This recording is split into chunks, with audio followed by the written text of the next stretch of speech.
नमः सिद्धेभ्यः।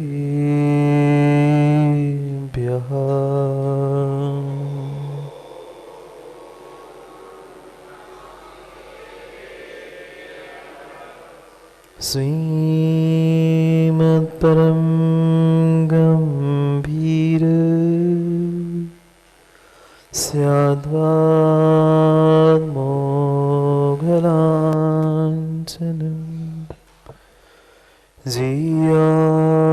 त्रैलोक्यनाथस्य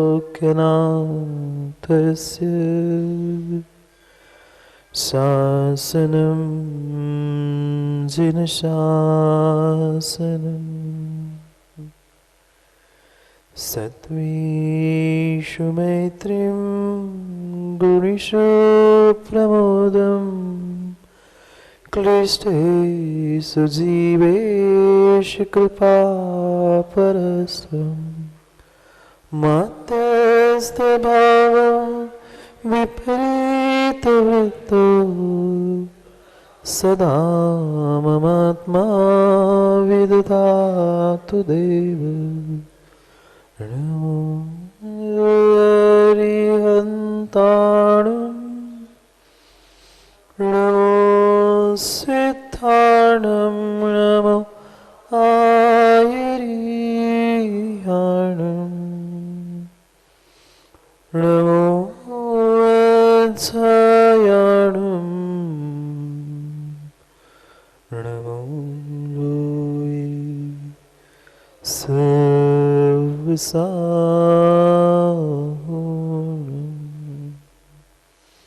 अनंत अनंत परम सिद्ध भगवान की 1008 श्री आदिनाथ भगवान की परम पूज्य आचार्य भगवान अमित गति स्वामी की परम पूज्य आचार्य भगवान गुरुवर विशुद्ध सागर जी महाराज की सनातन जैन धर्म की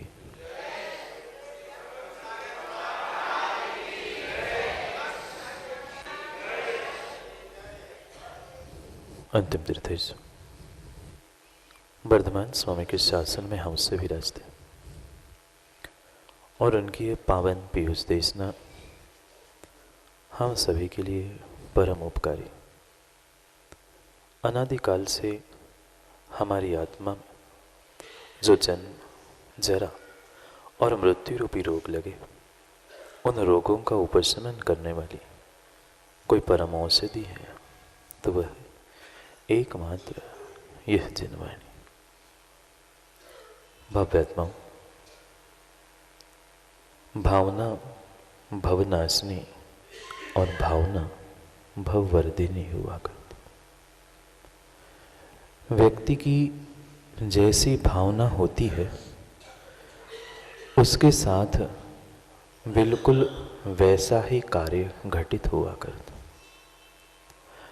अगर जीव की भावना, व्यक्ति की भावना अच्छी है तो उसका जीवन भी अच्छा होता है, और व्यक्ति की भावना अगर बुरी है तो उसका जीवन भी बदतर से बदतर हुआ करता। इसलिए आचार्य भगवंत ने बहुत सुंदर सूत्र दिया, भावना भव नाशिनी और भावना भव वर्धिनी। भव का नाश भी भावनाओं से होता है और भवों की वृद्धि भी इन भावनाओं से ही हुआ करती। जितनी 12 भावना 16 कारण भावनाएं आचार्य भगवंतों ने लिखी है, वह हमारे लिए भव का नाश करने वाली है। और प्रतिदिन जिन भावनाओं में हम जी रहे हैं, राग, द्वेष, कसाय, मोह, ये मेरी प्रत्येक भावना मेरे स्वयं के लिए भववर्धिनी होती है। इसलिए इन भावनाओं को ही समझने का हमारा पुरुषार्थ चल रहा था, और 2-3 दिन से अपने स्वयं के भावों को और भावनाओं को ही हम संभालने का, समझने का प्रयास कर। क्योंकि हमें अपने जीवन को लोहे से पारस पत्थर के स्पर्श से सोना बनाना था, और सोना बनाना था तो हमें सामायिक ध्यान को प्राप्त करना परम आवश्यक था। क्या थी ये सामायिक, क्यों करनी थी सामायिक, किस प्रकार से सामायिक करनी थी, इन सभी बातों को समझने के लिए ही हम आचार्य अमितगति स्वामी भगवान के भावना द्वात्रिंशतिका ग्रंथ का स्वाध्याय प्रारंभ कर चुके थे। और उस सामायिक की ही खेती में जो हम भूमि बनाने का प्रयास पहले ही श्लोक से कर, क्योंकि कोई किसान भी होता है, उसे अपने खेती में से फसल चाहिए, बोरा भरकर गेहूं अनाज निकालना है तो पहले बोई करने से पहले, बीज बोने से पहले वह भूमि को व्यवस्थित कर लेता। जैसे ही वह भूमि व्यवस्थित हो जाती है वैसे ही वह उसमें बीज डालता है और फिर कुछ समय के उपरांत फसल भी खड़ी होती दिख जाती। हमें भी अगर अपने भीतर मोक्ष फल को प्राप्त करना है तो उस मोक्ष फल को प्राप्त करने से पहले हमें इस सामायिक की भूमि में समता के अंकुरों को उत्पन्न करना आवश्यक है, क्योंकि बिना अंकुर के पौधा नहीं और बिना पौधे के पेड़ नहीं। इसलिए हमें सबसे पहले समता के अंकुरों को उत्पन्न करने के लिए ये जो सामायिक की भूमि थी, उस सामायिक की भूमि को हमें समतल करना था। जब तक समतलता नहीं है, भूमि ऊसर से उर्वरा नहीं है, तब तक वह भूमि से किंचित भी फसल उगने वाली नहीं है। करना क्या था, जो अनादि काल से हम गलती करते आ रहे थे, उस गलती को सुधारकर हमें सभी जीवों के प्रति समता परिणामों को धारण करने के पूर्व 4 बातों को समझना था। याद है, कल 4 सोपान, 4 स्तंभ हमने अपने जीवन के समझे थे। मैत्री भाव, प्रमोद भाव, करुणा भाव और चौथा माध्यस्थ भाव। मोक्ष महल के ये 4 आधार स्तंभ हैं जो हमारे लिए आने वाले समय में नियम से मोक्ष महल को दिलाने वाले। एक गरीब व्यक्ति था, अपने छोटे से घर में रहता था। बहुत दिन बीत गए, सर्दी का समय चल रहा था और वह सोच रहा था पत्नी ससुराल गई है, कब तक मैं अकेला रहूँगा। उसने सोचा कि मैं जाकर पत्नी को ले आता हूँ। गरीब था, इतना धन भी नहीं था और इतनी उस समय की व्यवस्था भी नहीं थी कि वह किसी गाड़ी मोटर आदि से जाकर ससुराल से अपनी पत्नी को ले गया। क्योंकि कुछ समय पुरानी बातें हैं, आज तो हमें मंदिर में भी आना है तो हम बिना गाड़ी के मंदिर तक नहीं पहुंचते। उसने सोचा सर्दी के दिन है, कड़ाके की ठंड है, जाऊं तो कैसे जाऊं। पर फिर उसने निर्णय कर लिया कि अकेला भी कब तक घर में रहूंगा, महीने 2 महीने हो गए, अब जाकर मैं वापस लेके आता। बढ़िया, घर में जितने कंबल आदि ऊनी वस्त्र थे सब कुछ उसने पहने, पुनः ऊपर से एक और मोटी कंबल ले ली और वह घर से निकल पड़ा। रास्ता कुछ जंगल का था और जंगल के रास्ते से जाते जाते उसने एक स्थान पर देखा, एक सर्प पड़ा था। किसे देखा? पूस मास की ठंड आप लोगों को नहीं लग रही क्या? यहाँ बैठे कपड़े पहन के भी सीसी कर रहे बहुत सारे लोग। वह जंगल से जाते जाते अचानक उसकी दृष्टि वह रास्ते में पड़े हुए सर्प पर दिखी उन्होंने देखा ये मरा तो है नहीं है, पर शायद ठंड के कारण अकड़ गया। जब आदमी अकड़ता है, वह तो तिर्यंश था, जंगल में तो और भीषण ठंड थी, वह सर्प अकड़ गया था। उसने सोचा कोई बात नहीं है, भले ही जीव ही है, कैसे ही उसकी प्रवृत्ति कैसी हो, क्या उस व्यक्ति को पता नहीं था सर्प हमें काट लेगा? पता था, पर फिर भी वह दया करुणा से भीगते हुए उसने सोचा कि इसको थोड़ी सी गर्मी दे दूं। उसने सर्प को उठाया और अपने कंबल में उसे लपेटकर चलने लग गया। आधा एक घंटा जैसे ही उस सर्प को गर्मी मिल गई, सर्प का काम क्या राजकुमार भैया? सर्प का काम, चाहे आप सर्प को कितना ही गुड़ और दूध मिला के पिला देना, पर उसका काम जहर उगलना ही है। जो चाहे आप कर लो, वह किंचित भी अपने स्वभाव को नहीं छोड़ता। यही बात आचार्य कुंद स्वामी ने भी अपने ग्रंथराज में लिखी। गुड़ दुग्धम न पिबंता न पन्नगा निर्विसा होती। आप चाहे सर्प को कितना भी गुड़ के साथ मिला हुआ दूध पिलाना, पर वह कभी भी अमृत नहीं उगलता। उसका उगलने का काम जहर ही है। वह जहर को ही उगलता है, अन्य किसी को उगलता ही नहीं। क्या करता? उस गरीब व्यक्ति को तो दया करुणा आई थी, उसने सर्प को उठाकर उसको उस ठंड से बचाने का प्रयास किया, कंबल में रखा। जैसे ही आधे एक घंटे में उसकी ठंड अकड़न ठीक हो गई, वह अंदर ही अंदर हिलने लग गया। उस गरीब व्यक्ति ने डर के मारे उसे पुनः जमीन पर छोड़ दिया, और जैसे ही छोड़ के आगे बढ़ने लग गया, वह सर्प आकर सामने खड़ा हो गया। वह कहता है मैं तुम्हें डसूंगा। वो व्यक्ति कहता है भाई मेरा लेना देना क्या, मैंने तो तेरे ऊपर उपकार किए, मैं आगे बढ़ रहा था, तू ठिठुर रहा था, मर जाता, इसलिए मैंने तुम्हें उठाकर गर्मी देने के लिए कंबल में रखा, तू मुझे क्यों मारना चाहता है? सर्प कहता है मुझे बाकी की बातें पता नहीं है, मेरा स्वभाव दूसरों को डसना है, काटना है, मैं तो डसूंगा और काटूंगा।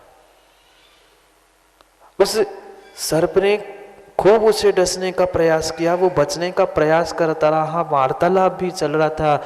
उसने पुनः श्रावक ने, उस गरीब व्यक्ति ने निवेदन किया, सर्पराज अब मरता क्या नहीं करता। उसने हाथ जोड़ के सर्पराज से निवेदन किया, है सर्पराज, है नागराज, एक विनती सुन लो, ठीक है आपको मारना है आप मार दो, पर एक विनती है, मैं ससुराल में जा रहा हूँ, अपनी पत्नी से मिलने के लिए जा रहा हूँ, मैं पत्नी से मिलकर लौट के आ जाऊंगा, फिर आप मुझे काट लेना। वो कहता है नहीं नहीं मैं तो अभी काटूंगा। पुनः उस गरीब व्यक्ति ने कहा इतनी तो दया कर लो, इतनी तो करुणा कर लो, मैंने तुम्हें बचाया, इतना तो कुछ फर्ज अदा कर दो उपकार का। मैं कहाँ मना कर रहा हूँ, लौटना मुझे पुनः इसी रास्ते से है, तूने मुझे सूंघ लिया है, मैं इस रास्ते से कभी भी जाऊं तू मुझे पकड़ लेना। सर्प ने भी सोचा ठीक, पर जाते हुए मैं तुम्हें पक्का काट लूंगा। उसने कहा ठीक है, एक बार पत्नी से मिल ही लूं, बाकी तो कोई है नहीं है, पत्नी से मिलके लौटते हुए पत्नी को ले आऊंगा, फिर तब की तब देखी जाएगी। सर्प ने छोड़ दिया, वह पहुंच गया, ससुराल पहुंचा, एक दो दिन ससुराल में रह के पत्नी को लेकर वापस आ गया। सर्प ही होता है, चाहे किसी दूसरे व्यक्ति के परिणाम बदल जाए, पर जिसके भीतर सर्प के जैसा जहर भरा हुआ होता है, वह व्यक्ति कितना ही अच्छा उसके साथ व्यवहार कर लो, माँ वह जहर उगलना नहीं छोड़ता।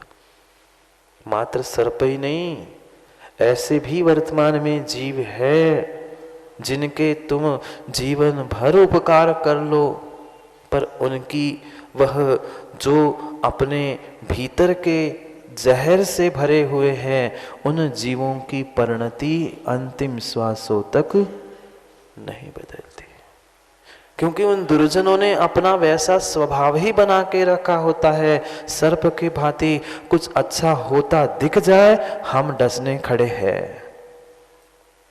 क्या ऐसा नहीं देखा जाता? घर में, देश में, राष्ट्र में आज यही बहुत बड़ी समस्या है हमारे भारत देश में कि कोई कुछ अच्छा करते दिख भर जाए, हम सामने कुछ करेंगे नहीं, काटेंगे भी नहीं, पर काम भी नहीं करने। जैसे ही दोनों पति पत्नी लौटे, पुनः वो सर्प सामने खड़ा हो गया और कहता है, अब तो मैं तुम्हारे प्राण लेकर रहूंगा, मुझे किसी की कोई बात नहीं सुननी। उसने तो पहले ही हाँ कह दिया था। उस व्यक्ति ने, पति ने कह दिया, ठीक है डस लो, मैंने हाँ कहा था, मैं तो मुकरने वाला हूं नहीं है। जैसे ही वो डसने के लिए आया, सामने वो पत्नी आके खड़ी हो गई, कहती नहीं, पहले मुझे डस लो, अगर ये मर जाएंगे तो मैं अकेले क्या करूंगी।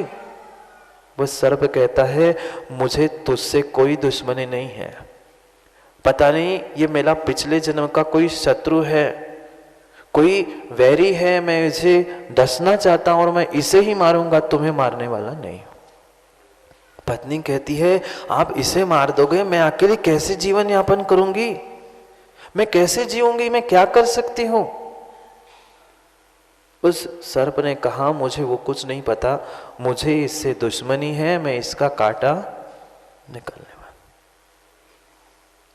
बहुत बातें होती रही, पत्नी भी नहीं मानी और सर्प भी नहीं माना। फिर सर्प को ही मानना पड़ा। सर्प ने कहा, ठीक है, एक काम करना, मैं एक ऐसी जड़ी बूटी तुम्हें देती हूं, जो जड़ी बूटी तुम ले जाना और तुम्हारी जो बात नहीं मानता है उस पर तुम डाल देना, वह अब जलकर वही राख हो जाएगा। क्या कहा सर्प ने? पत्नी कह रही थी ना कि मैं अकेली कैसे रहूंगी, कैसे जीवन यापन करूंगी, लोग परेशान करेंगे, मैं अकेली स्त्री कैसे जीऊंगी।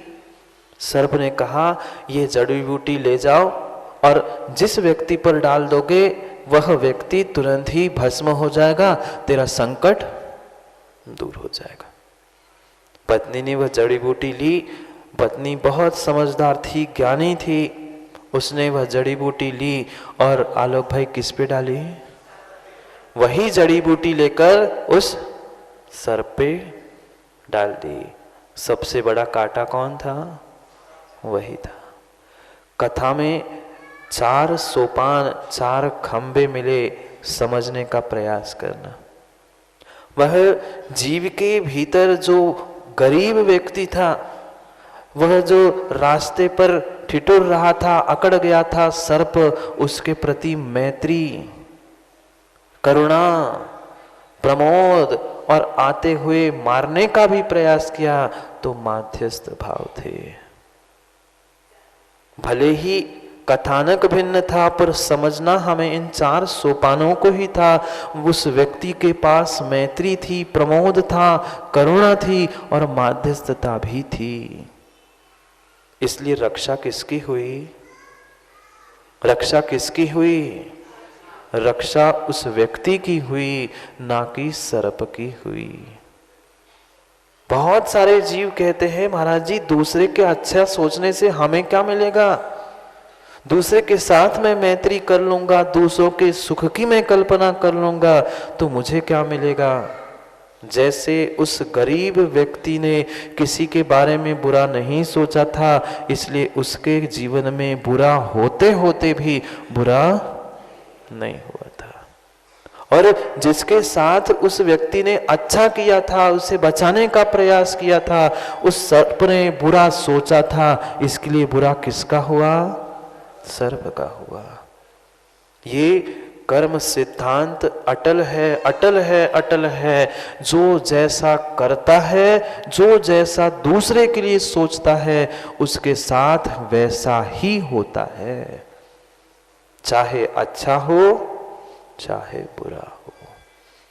क्या आप लोगों ने नहीं देखा क्या आप लोगों ने अनुभव नहीं किया कि जो जिसके लिए जैसा करना चाहता है, चाहे अच्छा हो चाहे बुरा हो, हमारे साथ वैसा ही होगा जैसा हम दूसरे के लिए होना चाहते हैं। किंचित भी आप सोच लो, मैं दूसरे का बुरा कर लूं, मेरे कारण से इसका बुरा हो जाए, बिगाड़ हो जाए। तुम दूसरे के कोई दुख बुरा करने में कर्ता नहीं बन सकते, पर अपने जीवन को बढ़ाने के लिए, अपने भवों को बढ़ाने के लिए और अपने जीवन में दुख को प्राप्त करने के कर्ता अवश्य हो सकते। पुराणों को खोल के देख लेना। माताओं, पुराणों में नहीं देखा क्या अंजना को, क्या सोमा को, क्या सीता सती को नहीं पढ़ा हमने? किसने उनके साथ धोखाधड़ी की, किसने उनके साथ बुरा किया? किसी अन्य ने ही नहीं किया। उन्होंने जैसा पिछले भवों में किया था वही उनके आने वाले भव में उदय में आया था। इसलिए बहुत सुंदर बात अमित गति स्वामी कह रहे हैं, अगर ये 4 सूत्र सभी जीवों के पास पहुंच जाए तो विश्व की एकता, समाज की एकता और घर की भी एकता आज इन 4 सूत्रों से हो सकती है। इन 4 सूत्रों में अगर हमने मैत्री, प्रमोद, कारुण्य और माध्यस्थ, इन 4 भावों को समय समय पर एक दूसरे के प्रति प्राप्त कर लिया तो कभी भी न घर में, न समाज में, न देश में, न विश्व में विघटन हो सकता है। जितने जितने विश्व स्तर पर विघटन दिख रहे हैं वह मात्र और मात्र इन 4 भावों का अभाव होने से ही है। हर व्यक्ति अपने आप को सुखी देखना चाहता है। क्यों? गुरुसराय के ज्ञानियों, आप लोग अपने आप को सुखी देखना नहीं चाहते ना? माताओं, आप तो चाहते ही नहीं अपने आप को सुखी देखना।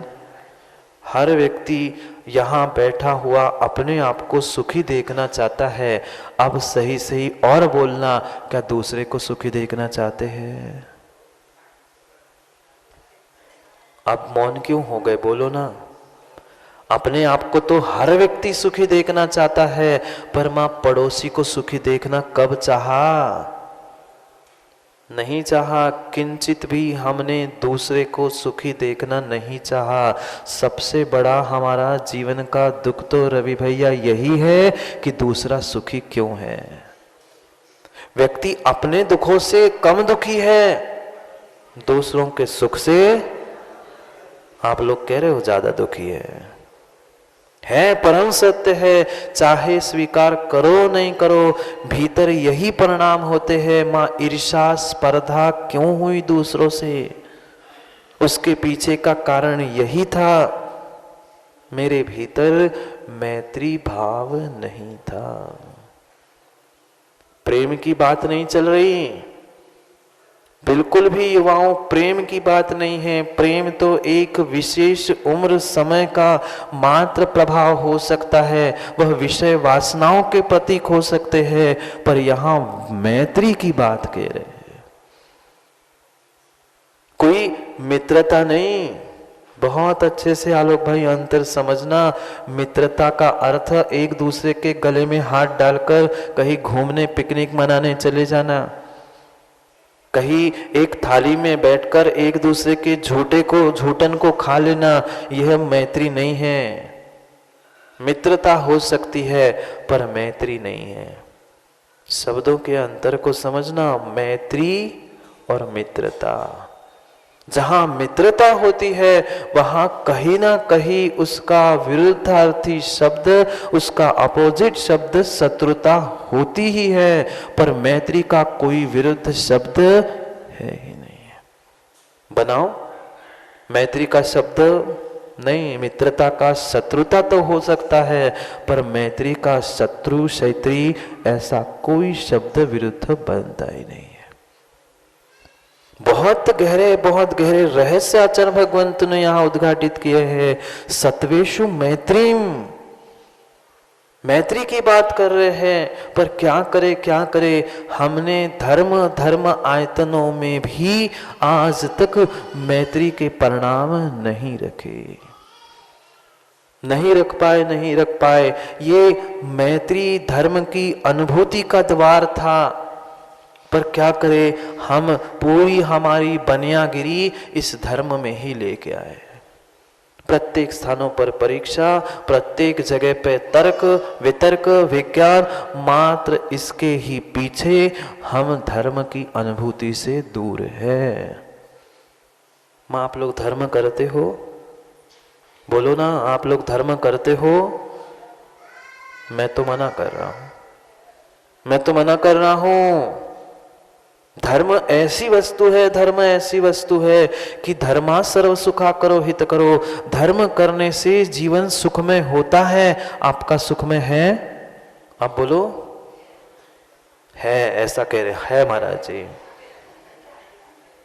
अगर जीवन सुखमय नहीं है तो हमने धर्म नहीं किया है। धर्म करते ही, मात्र प्रभु का नाम स्मरण करते ही अग्नि पानी हो गई थी, सर्प माला बन गया था। जो दृष्टांत पड़े थे, सीता हो सोमा हो, मात्र धर्म का स्मरण करने से, परमात्मा का स्मरण करने से हम तो बरसों से कर रहे हैं। सुख मिला क्या? अग्नि पानी हुई?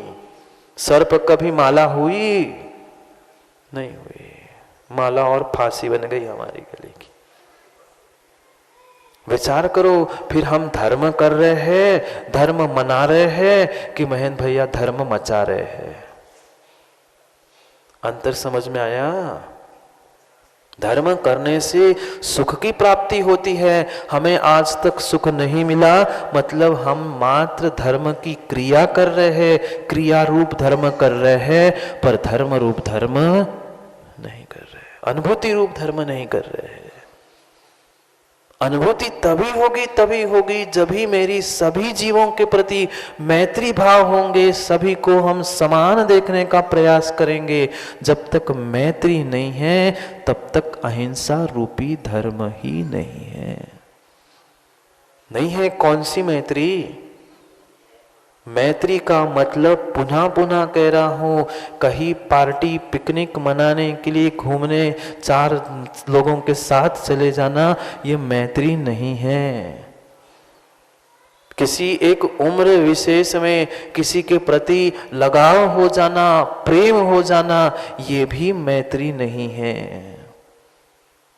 बहुत सुंदर व्याख्या पूज्यपाद स्वामी कहते हैं, परेशान दुखानुपत्ति मैत्री। सर्वार्थ सिद्धि ग्रंथ में मैत्री की व्याख्या देते हुए कह रहे हैं नयन शास्त्री, परेशान दुखानुत्पत्ति मैत्री। मेरे निमित्त से दूसरे किसी जीव को दुख ना हो, वास्तव में ये मैत्री है। हमने किसे समझा मैत्री? एक ही थाली में भोजन करना, एक ही कटोरे में एक ही सब उसमें खा लेना, एक दूसरे की झूठन, एक दूसरे के कपड़े पहन लेना, एक दूसरे के साथ मौज मस्ती कर लेना, ये मैत्री नहीं है, ये हिंसा है। ये साक्षात हिंसा है। अहिंसा को प्राप्त करने के लिए सभी जीवों के प्रति मैत्री के भाव रखना, ये वास्तव में पहला सोपान था। क्योंकि राग द्वेष से भरा हुआ जो कार्य है वह प्रेम आदि हो सकता है। बेटे के प्रति माँ, बेटे की कितना बेटे का ख्याल रखते हो क्या? वह किसके लिए? बोलो ना, किसके लिए? बेटे का ख्याल, बेटे को बड़ा पाला पोसा किसके लिए? बड़ा होकर हमारा ध्यान रखेगा, बड़ा होकर खिलाएगा पिलाएगा सेवा करेगा। पर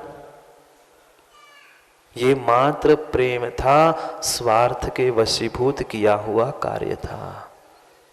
जितना प्रेम बेटों से करते हो माँ, उतना प्रेम बेटियों से। बोलो ना, वो भी तो आपके ही कोख से 9 महीने पालकर ही आपने बड़ा किया था। पर जितना अच्छा भोजन बेटों को खिलाते हो उतना बेटियों को।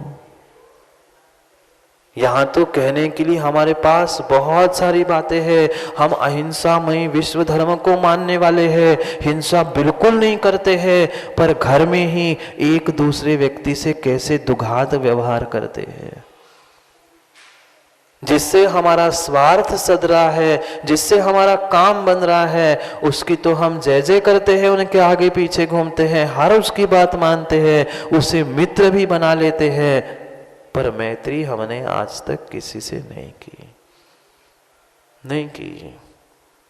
अगर मैत्री की होती तो किसी एक को मित्र, किसी को शत्रु बनाना ही नहीं पड़ता। जहां स्वार्थ है वहां मैत्री नहीं है। जहां निस्वार्थता है, दूसरों के दुखों से दूर करने की भावना है, वास्तव में वही मैत्री है। अन्य कोई मैत्री मित्रता यहां व्याख्यायित नहीं की। क्यों नमन? मोबाइल चलाते हो, मोबाइल चलाते होंगे तो व्हाट्सएप भी चलाते होंगे, व्हाट्सएप चलाते हो तो 2-4 ग्रुप भी होंगे तुम्हारे। उस ग्रुप में तुमने पूरे संसार के जीवों को ऐड कर लिया। पूरे संसार की छोड़ दो, गुरसराय के प्रत्येक व्यक्ति को ऐड कर लिया। गुरसराय की भी छोड़ लो, घर परिवार के संबंधी जितने हैं वे पूरे तुम्हारे ग्रुप में हैं? नहीं है। फिर कैसी मैत्री? जिसने मुझे अपने ग्रुप में ऐड कर लिया है, मैंने उसे ही। क्यों युवाओं, ऐसा नहीं है? ऐसा ही है। ये स्वार्थ के लिए किए हुए हमारे संबंध है, ये मैत्री नहीं है। माना कि किसी के ग्रुप में से किसी ने कुछ दिन के लिए धोखे से ही आपको डिलीट कर दिया, निकाल दिया, फिर क्या होगा लोग भाई? उससे ही लड़ने खड़े हो जाएंगे। अच्छा तुमने मुझे निकाल दिया, मैं भी तुम्हें निकाल देता हूं, जाओ। ये कैसी मैत्री? ये कैसी मित्रता? ये स्वार्थ था। अपने विषय कषायों से दूसरे के लिए अपना बना लेना या अपन किसी के बन जाना, ये मैत्री नहीं है। मैत्री का मतलब वहां कोई भेद नहीं, ना एक इंद्रिय, 2 इंद्रिय, 3 इंद्रिय, 5 इंद्रिय, किसी का भेद नहीं। पर क्या करे, इतनी ठूस कर हमारे भीतर कसाय भरी पड़ी है कि हम एक दूसरे का अच्छा देख ही नहीं सकते। देखना तो छोड़ दो, सोच भी नहीं सकते, सोच ही नहीं सकते। यहां तो कह रहे हैं दूसरे को दुख ना हो ऐसे भाव करो, दूसरों का हित हो, परहित चिंता मैत्री। दूसरों का हित हो ऐसा चिंतन करना, इसका अर्थ मैत्री था। हमने दूसरों का अच्छा हो कब सोचा? कठिन है रवि भैया। दूसरे के अच्छे के को छोड़ दो, एक शत्रु के प्रति तो हम अच्छे भाव कभी कभार ला सकते हैं। बहुत अच्छे से समझना, एक शत्रु के प्रति तो हम प्रेम, अच्छे भाव ला सकते हैं, पर पड़ोसी के प्रति विचार करो ना, जिससे हमारा कोई संबंध नहीं है, लाखों हजारों कोसों दूर बैठा है, उसके लिए तो कभी कभी अच्छे भाव फिर भी आ जाते हैं, पर जो हमारे घर में है, जो हमारे घर के पड़ोस में है, उसके साथ कितने अच्छे भाव रखे। सबसे कठिन यही है कि हम अपने आप को धर्मात्मा बना ले इस मैत्री भाव के द्वारा। क्रियाओं का धर्म दोहराना कोई बहुत बड़ी बात नहीं है। अविवेक से, अनादि से हमने इन क्रियाओं को किया है, करते आए हैं, और अभी विवेक नहीं आएगा तो और अनंत काल तक करते रहेंगे, उससे काम बनने वाला नहीं है। अनुभूति के साथ हमें धर्म समझना है कि हमें किन भावों के साथ और भावनाओं के साथ इन क्रियाओं को दोहराना है, करना है, तो भी कुछ फल मिलेगा, अन्यथा मात्र इन क्रियाओं से उत्तम चंद जी का फल मिलने वाला नहीं है। नहीं समझ पाता, जीव नहीं समझ पाता। किसी शत्रु से तो शत्रु के शत्रु को भी गले लगा लेगा, पर पड़ोसी को कभी भी अच्छे भावों से गले नहीं लगाएगा। माना कि गले लगाने का भी प्रयास किया तो मन में तो यही सोचते हैं कि क्या करूं, स्वयं के भावों को पकड़ने का प्रयास करना, दूसरों को नहीं देखना, क्योंकि अनादि से दूसरों को देखते देखते हम अकल्याण करते ही आए हैं। अब थोड़ा सा समय मिला है अपने आप को समझने का। जहां अपना पराया भेद है मां वहां मैत्री नहीं है, किंचित भी मैत्री नहीं है, किंचित भी मैत्री नहीं है। कैसा व्यवहार दो बेटों के साथ करते हो। जो बेटा घर का ही बेटा, पड़ोसी का तो भूल ही जाओ, जो कमा के खिला रहा है उसके साथ कैसा बर्ताव होता है, और जो कमा के खिलाता नहीं है उसके साथ पिताओं कैसा बर्ताव होता है। एक ही माँ ने एक ही पिता ने दोनों को जन्म दिया था ना, पर ऐसा बर्ताव होता है कि नहीं।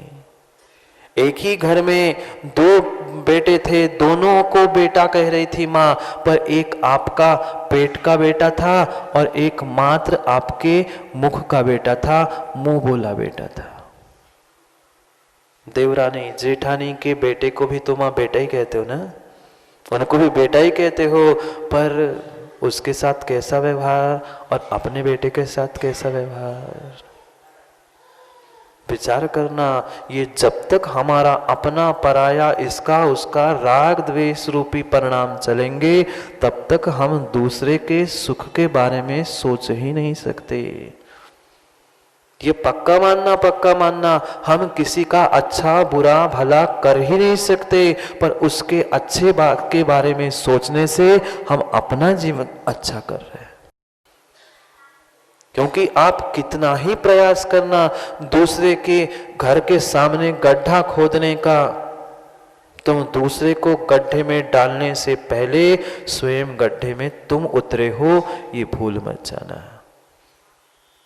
हर व्यक्ति चाहता है मैं दूसरे को परेशान कर लूं, दूसरे को दुख दे दूं, दूसरे का कांटा निकाल लूं। दूसरे का कांटा निकालो नहीं निकालो, तुम अपने रास्ते में अपने जीवन में कांटे बो रहे हो, ये पक्का मान लेना। जितने जितने जीव दूसरों के क्रियाओं में कार्यों में विघ्न डालते हैं, उनको अपने ही जीवन में विघ्न आते हुए दिखते हैं। विघ्नकरम मंत्रायस्य, भले ही दूसरे की व्यवस्थाओं के लिए पहले तीर्थंकर युग प्रमुख आदिनाथ भगवान ने मूसिका राजकुमार जी लगाया था ना, किसके लिए? स्वयं का कुछ स्वार्थ था, स्वयं का व्यक्तिगत कुछ स्वार्थ नहीं था। जनता को अनाज मिल जाए इसलिए उस मनुष्यों के राग में उन्होंने त्रियंश से द्वेष कर लिया, अपना पराया भेद कर लिया। कर्मबंध किसे हुआ? स्वयं को हुआ। अगर किंचित भी हमारे भीतर मैत्री भाव होते तो हम दूसरे के दुख को उत्पन्न करने के लिए निमित्त बन ही नहीं सकते। क्योंकि माँ एक चींटी की रक्षा करना, एक चिटिया की रक्षा करना कठिन नहीं है, पर एक बिटिया के प्रति अच्छे भाव रखना कठिन है। जिस बिटिया को आपने घर में पाला पोसा उसके प्रति कैसे परिणाम है, और जो दूसरे की बिटिया को आप घर में ले आए थे उसके प्रति कैसा व्यवहार है, स्वयं सोचना। कहने के लिए मंदिर में बैठकर तो हम अपने आप को बहुत बड़े धर्मात्मा मानते हैं, 2-2, 3-3, 5-5 घंटे हम मंदिर में बैठे हैं, पर जब भी घर में जाएंगे उस बिटिया के साथ कैसा काम करते हैं। वहां तो बढ़िया जाकर घर में तो लड़के आए हैं, चाहे सास हो चाहे बहू हो, लड़ते घर में है, और यहाँ आके परमात्मा से कहते भगवान क्षमा कर देना, गलती हो गई। जिनसे लड़ते हैं उनसे तो क्षमा नहीं मांगी और भगवान से क्षमा मांग रहे हैं, भगवान क्षमा करेंगे? ऐसा नहीं होता ना। सोचो, विचार करो, हम किस बात के धर्मात्मा? हम किस बात के आदमी, हमें स्वयं को ही स्वयं की बात समझ में नहीं आ रही है कि हम कितनी बड़ी गलती कर रहे हैं। ये पक्का मानना, दूसरे के बारे में अच्छा सोचोगे तो ही तुम्हारा अच्छा होगा, नहीं तो आज नहीं तो कल तुमने जो व्यवस्था दूसरे के लिए की थी वही व्यवस्था तुम्हारे साथ घटित होगी। क्योंकि इस ब्रह्मांड में कोई ईमानदार वस्तु है तो वह कर्म है। आप धोखा दे सकते हो धोती दुपट्टा पहनकर दूसरे को, नहीं देते। आप दूसरे को धोती दुपट्टा पहनकर धोखा दे सकते हो, पर कर्म किसी को धोखा दे ही नहीं सकते। नहीं दे सकते, नहीं दे सकते। आज के वर्तमान के धर्मात्मा भी बिल्कुल ऐसे ही हुए। कह दूं क्या नयन शास्त्री, कह दूं क्या? धर्मात्मा हो, आज के सो कॉल्ड धर्मात्मा, तथाकथित धर्मात्मा, कैसी परिणति हो चुकी है उनकी। अभी विहार कर रहे थे महेंद्र भाई, आपने देखा क्या? अपन विहार कर रहे थे, विहार करते करते रास्ते में खेत मिले थे, याद है? बहुत सारे खेत मिले थे और खेत में कुछ आदमी खड़े थे, देखा? नहीं देखा? खेत में कुछ आदमी खड़े थे। आप लोगों ने भी तो कभी कभी खेत में देखा होगा, क्या नयन देखा तुमने? खेत में कोई आदमी खड़े थे, दूर से तो बिल्कुल आदमी से लग रहे थे, पास जाके देखा तो नहीं आया समझ में। पास में जाकर देखा, कौन था? कौन था? जोर से बोलो ना, कौन था? बिजू का? कौन था? पास में जाकर देखा, जो सुंदर उसको वस्त्र पहनाए थे, उसका पायजामा उतार के देखो, अंदर क्या? ऊपर जो रखी हुई गांधी टोपी थी, गांधी टोपी हटा के देखो, नीचे क्या? काला मटका और ठूठ। बस ऐसी ही परिणति आज के सो कॉल्ड धर्मात्मा की हो चुकी है। बिजू का न खाता है, बोलो ना, न खाता है न खाने देता है। वह चिड़ियों और तिरंजों को मात्र डराने के लिए रखा है, न स्वयं खाता है न दूसरों को खाने देता है। धर्मात्मा की परिणति कुछ ऐसी आज हो चुकी है नयन शास्त्री जी, न हम करेंगे न तुम्हें करने देंगे, मचाओ। ये मैत्री भाव नहीं है, ये मैत्री भाव नहीं है, ये मैत्री भाव नहीं है, ये ईर्ष्या है, ये स्पर्धा है कि मैं नहीं कर पाया तो तुम्हें भी नहीं करने दूंगा, मैं नहीं खा रहा हूं बीज का तो तू भी मत खा। सोचो समझो कैसी परिणति आज हमारी हो चुकी है। हम कितने कितने रियलिटी से दूर होकर पॉपुलैरिटी के पीछे दौड़ रहे हैं। दो शब्द समझना, दो शब्द समझना आलोक भाई, रियलिटी और पॉपुलैरिटी। रियलिटी सत्यता थी और पॉपुलैरिटी प्रदर्शन था। हम मात्र पॉपुलैरिटी के धर्मात्मा बने हैं, रियलिटी के धर्मात्मा आज तक रवि भाई बन नहीं पाए। और जब तक रियलिटी पहचान नहीं पा रहे हैं, तुम्हारी पॉपुलैरिटी काम की नहीं है, नहीं है, नहीं है। बढ़िया शांति धारा करते हैं महेंद्र भैया, बुरा नहीं मानना, मान लोगे तो क्या कर लोगे? कुछ नहीं कर सकते, मैं तो समय पे चला ही जाऊंगा, मान लो बुरा। रोज शांति धारा करते हैं भगवान के ऊपर, शांति धारा कर रहे थे। शांति धारा करते करते धीरे से पीछे से उनके तथाकथित मित्र, तथाकथित भाई दौड़ते हुए सुनील सिंह आए और उन्होंने पकड़ा, हाथ लगाया कलश को। पढ़ रहे थे महेंद्र भैया, संपूजका नाम प्रतिपालका नाम यतेन सामान्य तपोधना नाम देशस्य राष्ट्रस्य पुरस्सराज्ञाम करोतु शांति भगवान जिनेन्द्र। पढ़ तो रहे थे, इसको शांति मिले, उसको शांति मिले, सबकी शांति हो, पर सुनील ने हाथ लगाए, मैं कर रहा हूं शांति तरह, मेरी बोली है, तूने हाथ लगाना। काय की मैत्री, काय की मैत्री? क्या ऐसा नहीं देखा? लड़ रहे हैं, माताएं लड़ रही, महाराज हमारी वेदी है, वेदी है तुम्हारी तो वेदी पे जाके बैठ जाओ, तुम्हारी है ना वेदी? भाई भगवान की वेदी है। कहने के लिए तो माँ रोज, मेरी भावना आती है माताओं, मेरी भावना आती है आप लोगों को? थोड़ा सा मेरे साथ बोलोगे क्या? मैत्री भाव जगत में मेरा, थोड़ा जोर से बोला, कम सुनाई देता है। मैत्री भाव जगत में मेरा,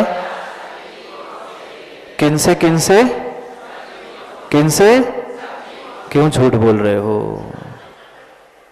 वहां तो भगवान के सामने गला फाड़ के कह रहे हैं सब जीवों से नित रहे, पर पड़ोस में बैठे हुए व्यक्ति को तो आंख फूट के अच्छा देख नहीं पा रहे हो, और यहाँ कह रहे मैत्री भाव जगत में मेरा, सब जीवों से झूठ बोलना छोड़ दो ना। कम से कम यही सुधार कर लो, मैत्री भाव जगत में मेरा, कुछ कुछ जीवों से नित रहे। हाँ, बाकी तो सब में करेक्शन कर ही लिया है। उत्तम चंद जी इसमें और करेक्शन कर ले, मैत्री भाव सब जीव जगत में मेरा, कुछ कुछ जीवों से नित रहे, जिनसे मेरा स्वार्थ है उनसे मैत्री बने रहे, दुनिया फिर जाए हमें कोई मतलब नहीं। मैत्री भाव, काय का मैत्री भाव? अरे वो कलश लग रहा था, हाथ लग रहा था, तुम तो और महन भाई पकड़ा लेते, ले भाई तू कर ले, तू कर ले, चाहे मैं कर ले, मेरी भाव अच्छे होने चाहिए। हम छीना झपटी करते हैं, वहीं पे लड़ रहे हैं, नहीं शांति धारा तो माथे पे होनी चाहिए, दूसरा कहता है नहीं चरणों पे करो, तीसरा आके कहता है नहीं यंत्र पे करो। अरे शांति तो धारण कर, फिर शांति धारा कर। भीतर शांति धारण नहीं है और शांति धारा करने जा रहा है। काय की शांति धारा? बढ़िया पढ़ रहे, संपूजक का नाम, प्रतिपालक का नाम, किंचित भी भाव नहीं है तुम्हारे जब शब्दों को पढ़ रहे हो। किसकी शांति? स्वयं में ही शांति नहीं है और दूसरे की शांति की क्या खाक बात कर रहा है? सबको शांति मिले भगवान, सबको शांति मिले, मैं शांत नहीं हूं पर सब शांत हो, कैसे संभव है? दुखानुत्पत्ति मैत्री, दूसरों को दुख नहीं हो ये भाव मैत्री थे। कहां गए हमारे भाव? क्या मात्र इन शब्दों को पढ़ने से और रटने रटने से काम बनेगा क्या? नहीं बनेगा,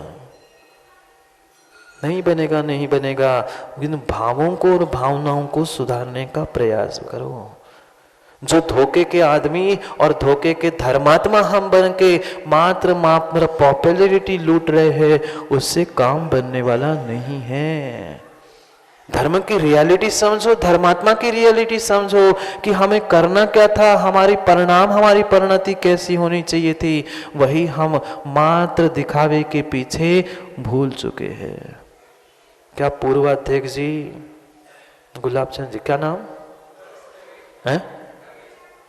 पूर्वाध्यक्ष जी पीछे बैठे ना कुर्सी पे, पूर्वाध्यक्ष, उपाध्यक्ष, संरक्षक, अब जो भी नाम से कहता है, गुलाब चंद जी है ना नाम।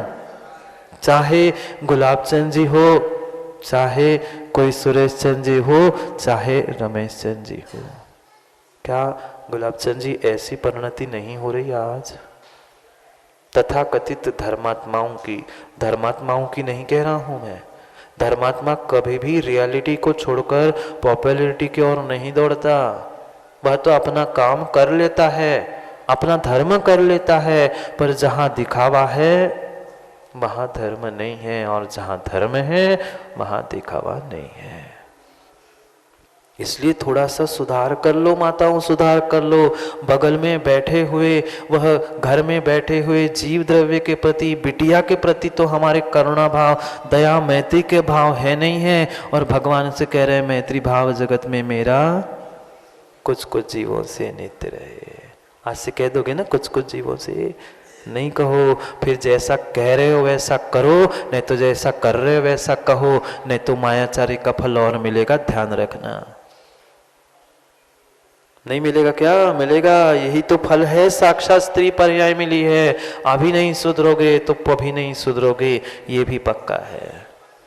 इसलिए जैसा कहा है वैसा करो, या जैसा कर रहे हो वैसा कहो, नहीं तो राजकुमार जी काम बनने वाला नहीं है, नहीं है, नहीं है। मात्र मात्र धोती दुपट्टा पहनने से कोई धर्मात्मा नहीं होता।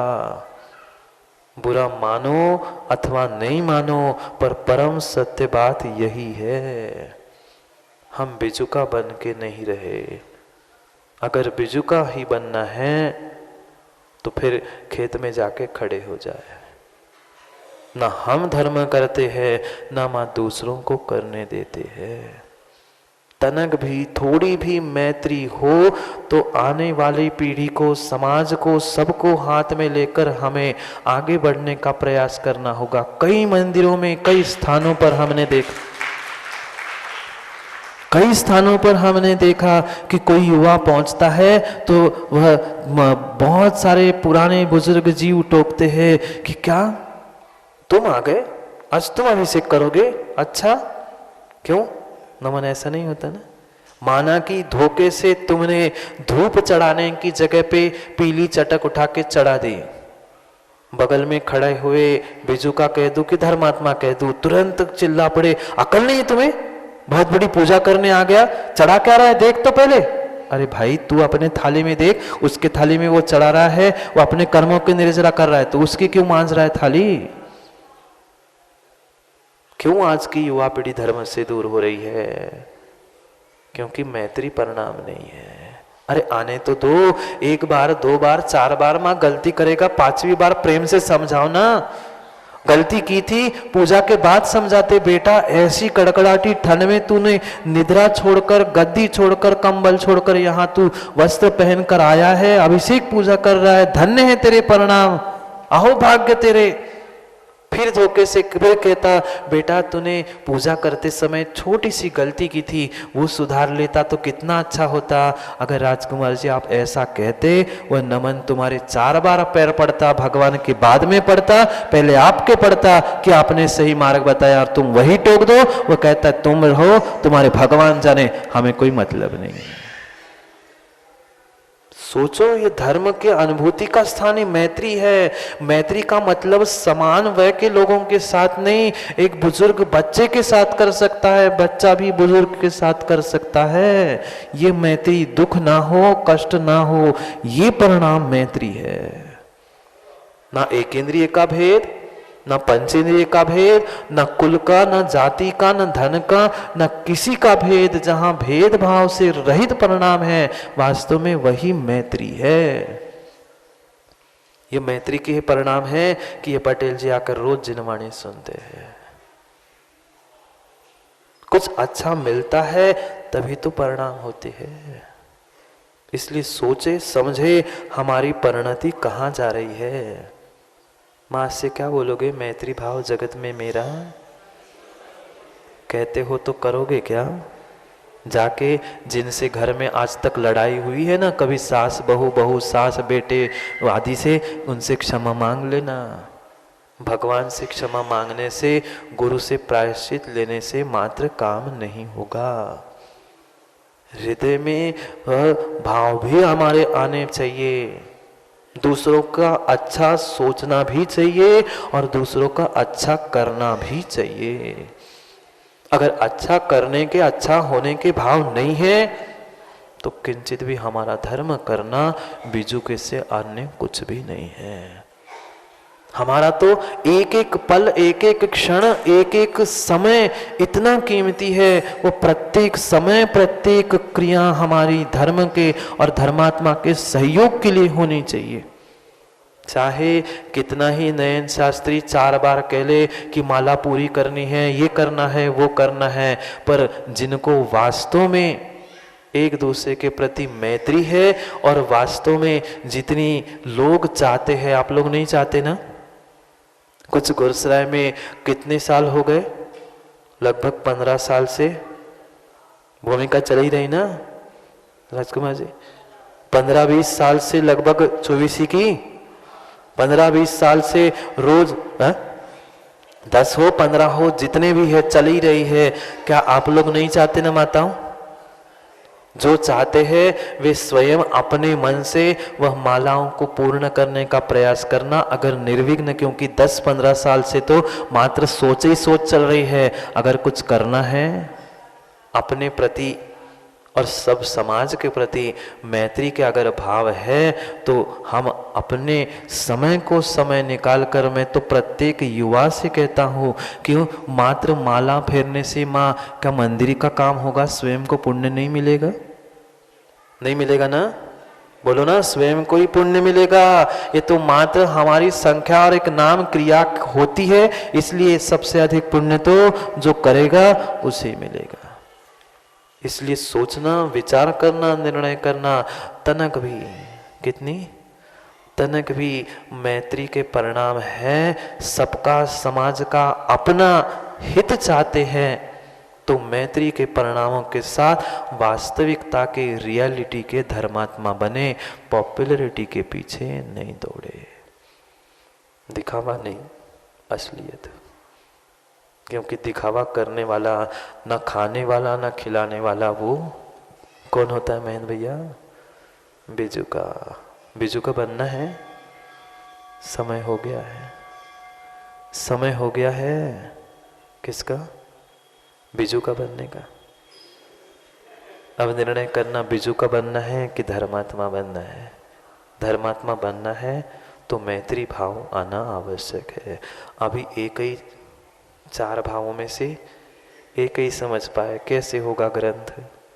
अभी पहले श्लोक में तो 4 दिन लग गए, अभी तो आगे 30-32 और श्लोक पूरे करने हैं। अभी मात्र मैत्री के विषय में हमने समझा। प्रमोद, करुणा, माध्यस्थ, इन और भी 3 भावों को हमें समझना है।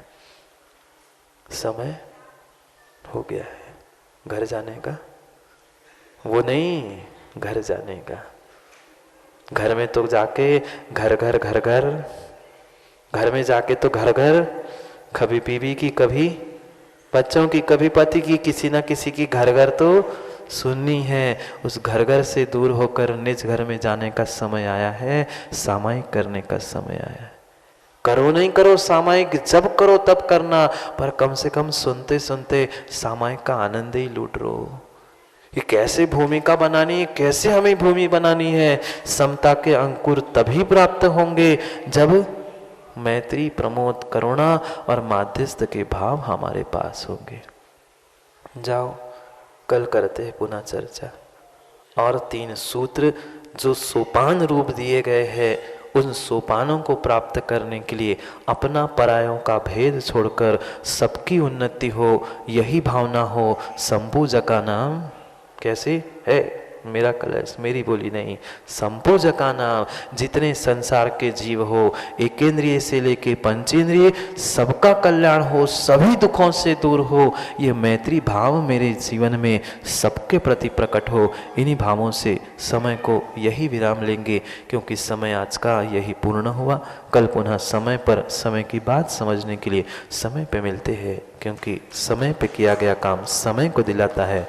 बोलिए भगवान महावीर स्वामी की।